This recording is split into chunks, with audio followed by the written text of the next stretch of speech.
যে সেদিন স্টেশনে সেদিন মানে কি সেদিন মানে এই পৃথিবী ছেড়ে যেদিন আমরা পরকালে চলে যাব সেই দিনের একটা স্টেশন আছে।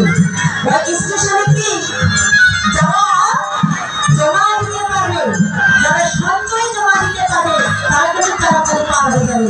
সঞ্চয় মুক্তি না, সঞ্চয় করতে দোতলা বাড়ি কোটি কোটি টাকা না, তাই সেই জন্য